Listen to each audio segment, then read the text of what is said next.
Halo, selamat sore teman-teman. Ketemu lagi sama saya Andi dari channel Andi Surantoro dari Natura Aquatica. Hari ini saya akan menjelaskan suatu produk yang belum lama ini diluncurkan oleh Natura Aquatica, yaitu paket Florentis. Nah, Florentis ini sebetulnya merupakan paket pendukung dari paket pupuk Natura Aquatica yang sebelumnya, yaitu paket Prolifera. Tapi Florentis ini bisa juga digunakan terpisah, dalam artian seandainya teman-teman mau memulai setting satu akuarium baru, Florentis ini bisa digunakan sebagai pupuk dasar ya, atau sebagai booster dari pupuk dasar. Nah, hari ini saya akan jelaskan apa aja sih isinya Florentis dan bagaimana cara menggunakannya kalau seandainya pengen digunakan sebagai awalan atau dasar dari sebuah akuarium. Florentis itu secara umum terdiri dari 3 materi, yaitu pertama adalah pupuk dasarnya. Nanti seperti ini di dalam nih ada botol seperti ini, cuma dia isinya penuh tentunya. Ini karena contoh saja, jadi saya cuma bikin 3. Kemudian ada booster. Jadi booster ini sifatnya mengoptimalkan lingkungan hidup anaerob di dasar substrat. Jadi ini bisa dipakai di dasar. Tapi tentunya kalau misalnya dipakai sebagai tambahan saja, ini juga bisa. Hanya dilarutkan di air. Nanti bisa ditaruh di dalam akuariumnya. Kemudian ada nutrisi. Jadi nutrisi ini sifatnya bukan untuk nutrisi tanaman murni, tapi juga nutrisi bakteri. Jadi si bakteri itu betul-betul bisa makan di dasar. Nah, saya akan jelaskan langkah-langkahnya. Anggaplah ini sebuah akuarium yang teman-teman miliki di rumah. Paling sederhana, yaitu pertama, kalau misalnya teman-teman nggak mau repot, ini bisa ditaruh dalam bentuk kapsul seperti ini, ya. Ini bisa ditaruh di jarak 15 cm kurang lebihnya persegi per satu pupuk per satu kapsul. Tapi di sini saya menggunakan cara kapsulnya dibuka kemudian ditaburkan. Nah, kepadatannya kurang lebih sama. Jadi misalnya teman-teman itu punya lebarnya 30 kali panjangnya 60, berarti teman-teman bisa pakai 6 kapsul seperti ini. Tapi karena ini sebagai contoh saja, jadi saya hanya menggunakan 3 kapsul. Nah, satu lagi. Nah, ditaburkan secara merata. Jadi ini sudah merupakan nutrisi ya, nanti diratakan karena ini miring jadi nggak rata, tapi intinya seperti itu, nanti diratakan. Posisinya itu diusahakan menyebar secara merata. Kemudian teman-teman bisa tambahkan si boosternya ini. Jadi boosternya ini tujuannya memang dia meningkatkan sedikit pH di dasar akuarium, memiliki CEC atau cation exchange capacity, kapasitas pergantian ion yang tinggi, cation yang tinggi. Jadi dia akan bisa membantu substrat menahan nutrisi jika berlebih dan melepaskannya jika dibutuhkan. Ini fungsinya bagus sekali. Ini kalau saya menggunakannya itu kurang lebih kalau teman-teman punya sendok ya. Sebentar. Saya ada sendok. Nah, sendok seperti ini, pakai bagian punggungnya. Jadi bagian punggungnya diambil. Nah,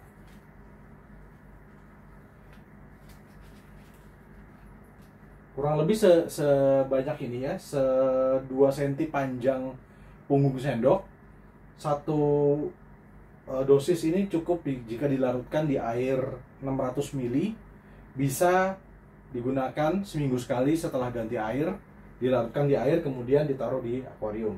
Tapi jika digunakan sebagai booster di dasar pupuk ini, teman-teman bisa pakai satu punggung ini untuk 15 cm persegi. Jadi tinggal ditaburkan aja. Jadi patokannya sama, kalau akuariumnya lebar 30 cm dan panjangnya 60, berarti teman-teman pakai 6 kali seperti ini. Ini tidak beracun, dibuat dari bahan alami, jadi ini bukan pupuk kimia. Jadi dia larutan mineral alami yang sifatnya membantu pertumbuhan di substrat. Sebetulnya ini dipakai juga oleh EDA. Jadi kalau teman-teman lihat di substrat EDA itu ada yang namanya penak ya, kalau saya nggak salah. Penak itu ada dua, penak P dan penak D atau penak C, saya lupa. Nah ini salah satunya ini, salah satu dari penak itu. Jadi ini bisa didapat dengan harga yang sangat bersahabat. Oke. Jadi nanti kurang lebihnya seperti ini, sudah merata. Ya. Kemudian teman-teman bisa menggunakan rumah bakteri. Nah, di sini saya menggunakan rumah bakteri produk lokal. Saya nggak sebut namanya karena takut nanti orangnya bilang saya harus di-endorse, jadi jangan. Ini produk lokal, dibuat dari batu apung yang sudah diberi kandungan organik seperti asam umat ya. Nah ini bisa ditaburkan di atas lapisan booster tadi.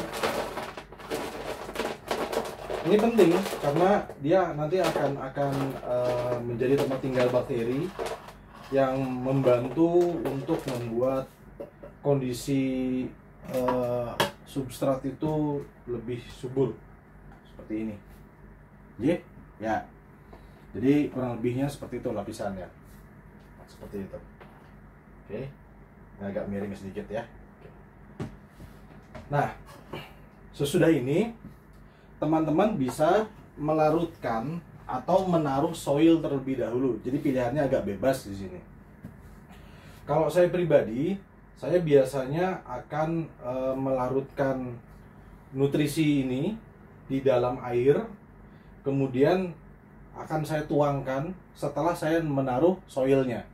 Jadi saya taruh soil dulu, kemudian saya tuangkan si nutrisi ini. Nah, soilnya kebetulan 2 tahun yang lalu diberi soil ini, belum terpakai sampai saat ini. Dikasih Bang Doni waktu itu, Bang Doni Purba dari One Reset ya. Bang Doni terima kasih banyak, soilnya akhirnya sekarang terpakai. Ini yang akan saya gunakan sebagai toppingnya ya, jadi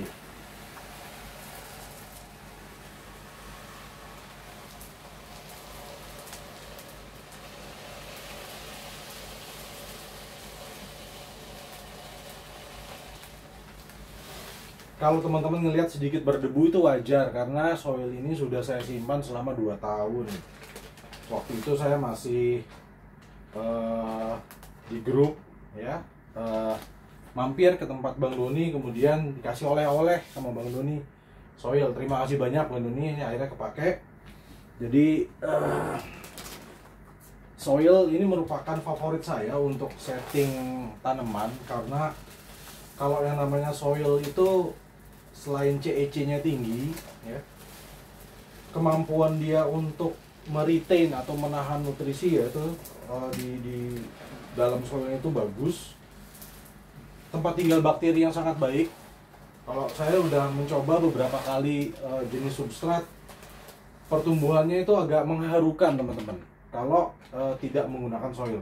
Contoh akuarium ini saya menggunakan Sikkem Fluoride. Sikkem Fluoride itu adalah tanah liat yang dibakar sampai keras sekali gitu kayak batu.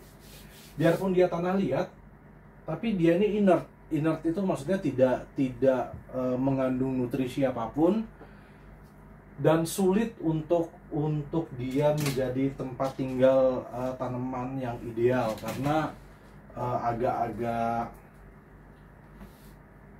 tidak bisa menyimpan nutrisi gitulah ya. Jadi kalau saya taruh nutrisi itu dia cepat hancur, cepat ya kurang bagus lah. Jadi pertumbuhan tanaman, kalau teman-teman bisa lihat di beberapa pot ini, saya menggunakan soil seperti Rotala ramosior itu. Antara yang di bawah sini yang tumbuh di clay yang inert ini, sama yang tumbuh di atas yang di soil itu beda banget. Oke, kemudian ini sudah jadi seperti ini ya. Saya akan menambahkan si nutrisinya. Oh, tadi katanya harus dilarutkan. Bisa nggak sih kalau nggak dilarutkan ditetes langsung? Boleh, nggak apa-apa.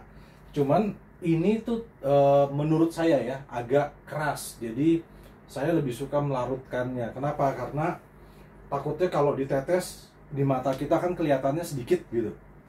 Jadi takutnya over. Jadi kalau saya biasanya saya larutkan.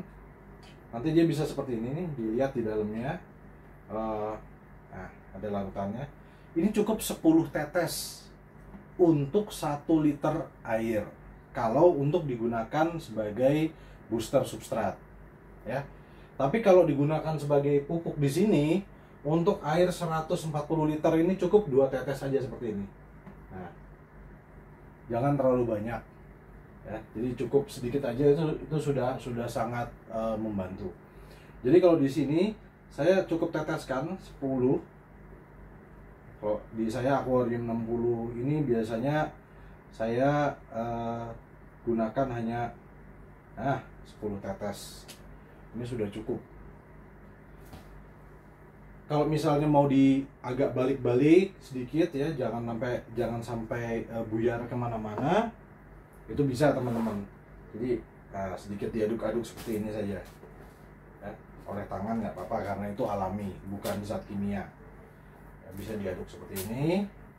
Nah, ini sudah siap untuk diisi air dan dilakukan planting. Metode seperti ini juga bisa digunakan untuk kalau teman-teman mau tanam tanaman darat. Jadi misalnya hanya seperti ini, terus kemudian diisi air sampai demek gitu aja ya, sampai basah, tapi tidak sampai menggenang. Kemudian dipakai untuk metode pengembangan immerse juga bisa, sama.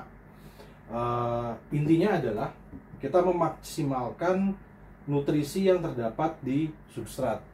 Belakangan ini saya menyukai substrat yang kaya nutrisi karena dengan demikian saya bisa menjaga kondisi air itu lebih bersih dari nutrisi. Kalau buat saya pribadi loh ya. Nah, teman-teman, demikian video singkat ini mengenai cara menyusun substrat ala-ala saya. Kalau ada pertanyaan, monggo silakan ditanyakan di kolom komentar di bawah. Kalau teman-teman berkenan, saya mohon bantuannya untuk like dan subscribe video saya. Terima kasih teman-teman, saya Andi dan selamat sore.